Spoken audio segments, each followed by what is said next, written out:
அஸ்ஸலாமு அலைக்கும். Hi friends, எல்லோரும் எப்படி இருக்கீங்க? இன்றைக்கி நம்ம வீடியோவில் என்ன பார்க்கலான்னா, சிக்கன் கிரேவி எப்படி செய்யலான்னு பார்க்கலாம். நான் வந்து 3/4 கிலோ சிக்கன் நல்லா வாஷ் பண்ணி மஞ்சத்தூள் போட்டு கழுவி எடுத்து வச்சுருக்கேன். நெக்ஸ்ட்டு கடையில் எண்ணெய் போட்டு 4 வெங்காயம் நல்லா மெலிசாக கட் பண்ணி அதை சேர்த்துக்கலாம். சூடான பிறகு எண்ணெயில் நல்லா கிண்டி விட்டுட்டு நம்ம காரத்துக்கு ஏற்ற மாதிரி நம்ம ஒரு 4-5 பச்சை மிளகாவும் ஆட் பண்ணிக்கலாம். நாங்கள் காரமாகவே சாப்பிடுவோம், அதனால் நான் ஒரு 5 பச்சை மிளகா போல் சேர்த்துக்கிட்டேன். அதுக்கப்புறம் நம்ம கிரேவியாக வேணும்னா எப்படி மசாலா நம்ம அரைக்கலான்னு பார்த்துக்கலாம் வாங்க.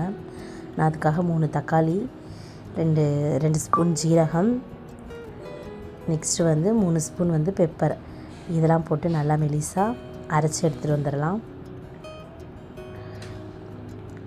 நமக்கு கிரேவியாக வேணும்னா இந்த மாதிரி நம்ம மெத்தடில் செய்யலாம். இல்லை உங்களுக்கு கிரேவி வேணாம், வெறும் வெங்காயம் தக்காளி மட்டும் போதும் அப்படின்னா கூட நீங்கள் அந்த மாதிரியும் பண்ணிக்கலாம். அப்புறம் வெங்காயம் நல்லா ப்ரௌன் கலரில் வதங்கிடுச்சு. நெக்ஸ்ட்டு நம்ம இஞ்சி பூண்டு பேஸ்ட் போட்டுக்கலாம். 2 ஸ்பூன் போட்டுக்கோங்க. அதையும் போட்டு நல்லா பச்சை ஸ்மெல் போகிற வரையிலும் நல்லா வதக்கி விட்டுட்டு 2 தக்காளியும் ஆட் பண்ணிக்கோங்க. ஏற்கனவே நம்ம தக்காளி போட்டு அரைச்சிருக்கோம்ல, அதனால் நம்ம 2 தக்காளி போதும். உங்களுக்கு அரைக்காமல் இருந்தால் நீங்கள் ஒரு 3-4 தக்காளி போட்டு நல்லா வதக்கி விட்டுக்கோங்க. நெக்ஸ்ட்டு நம்ம 3/4 கிலோ கறி சிக்கன் கழுவி வச்சுருக்கோம்ல, அதையும் நம்ம ஆட் பண்ணிக்கலாம். ஃபுல்லாக ஆட் பண்ணதுக்கப்புறம் நல்லா மிக்ஸ் பண்ணிக்கோங்க. நம்ம கொஞ்சம் கூட தண்ணி போடக்கூடாது. நார்மலாகவே சிக்கனில் பார்த்திங்கனாவே நல்லாவே தண்ணி விடும். ஸோ நம்ம கொஞ்சம் கூட தண்ணி போட வேணாம். நெக்ஸ்ட்டு நம்ம அரைச்சி வச்சுருக்கோம்ல பேஸ்ட்டு, அதையும் போட்டு மிக்ஸ் பண்ணிக்கலாம் நல்லாவே. இப்போ பார்த்திங்கன்னா நம்ம சிக்கனில் தண்ணி போடாமலே நார்மலாகவே தண்ணி தெரியுது பார்த்திங்களா, அதுலேயே நல்லா தண்ணி விடும். ஸோ நம்ம தண்ணி போடாமலே செய்கிறது அது ஒரு டேஸ்ட்டாகவே இருக்கும். நல்லா அதையும் போட்டு நல்லா மசாலாலாம் போட்டு நல்லா மிக்ஸ் பண்ணிக்கோங்க. நல்லா மிக்ஸ் பண்ணதுக்கப்புறம் நம்ம இப்போ பவுடரெலாம் ஆட் பண்ணிக்கலாம். என்னென்ன பவுடர் போடலான்னு பார்க்கலாம் வாங்க. 2 ஸ்பூன் மிளகாய் சில்லி பவுடர் போட்டுக்கலாம். 1 ஸ்பூன் மஞ்சத்தூள் போட்டுக்கலாம்.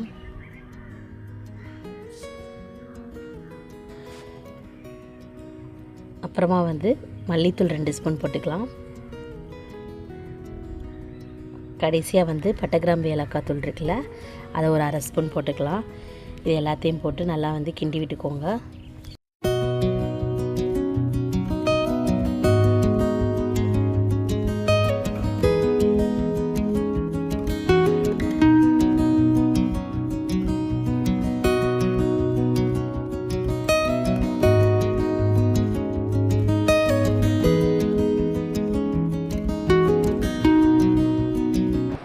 நல்லா மிக்ஸ் பண்ணதுக்கப்புறம் நம்ம காரம் உப்பெல்லாம் கரெக்டாக இருக்கான்னு செக் பண்ணிக்கோங்க.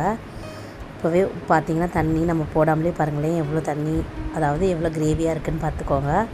கடைசியில் கருவேப்பிலெல்லாம் போட்டு நம்ம மூடி போட்டு வேக விட்டதுக்கப்புறம் 5 நிமிஷம் கழித்து திறந்து பார்த்திங்கன்னா பார்க்கவே நல்லா ரொம்ப ஜூஸியாக ரொம்ப கிரேவியாக நல்லா டேஸ்ட்டாகவே இருக்கும் பார்க்குறப்பே. இப்போ நம்ம சிக்கன் ரொம்ப நல்லாவே வெந்திருக்கு, நல்லா வெந்து வந்துடுச்சு. கடைசியில் சக்தி சிக்கன் மசாலா இருக்குல்ல, இந்த மசாலா ஆட் பண்ணிக்கோங்க. இது ஆப்ஷனல் தான், உங்களுக்கு தேவையில்லாட்டி நீங்கள் ஸ்கிப் பண்ணிக்கலாம். நான் கடைசியில் போட்டு கொஞ்சமாக 1 ஸ்பூன் போட்டு நல்லா மிக்ஸ் பண்ணி விட்டால் இன்னும் கொஞ்சம் நல்லா டேஸ்ட்டாகவே இருக்கும். அவ்வளோதான், நம்ம சிக்கன் கிரேவி ரெடி ஆகிடுச்சு. இந்த சிக்கன் கிரேவி நம்ம ரைஸ்க்கும் சாப்பிட்லாம், ரைஸ்க்கும் பிசைஞ்சு சாப்பிட்லாம், தோசைக்கும் சாப்பிட்லாம், சப்பாத்திக்குமே சாப்பிட்லாம். ரொம்பவே டேஸ்ட்டாக இருக்கும். நம்மளோட சிக்கன் கிரேவி ரெடி ஆகிடுச்சு ஃப்ரெண்ட்ஸ். என்னோடய சிக்கன் கிரேவி ரெசிபி உங்களுக்கு ரொம்ப பிடிச்சிருந்துச்சுன்னா மறக்காமல் சப்ஸ்கிரைப் பண்ணிக்கோங்க, லைக் பண்ணிக்கோங்க, உங்கள் ஃபேமிலி ஃப்ரெண்ட்ஸ் கூட ஷேர் பண்ணிக்கோங்க. தேங்க்ஸ் ஃபார் வாட்சிங். அஸ்ஸலாமு அலைக்கும்.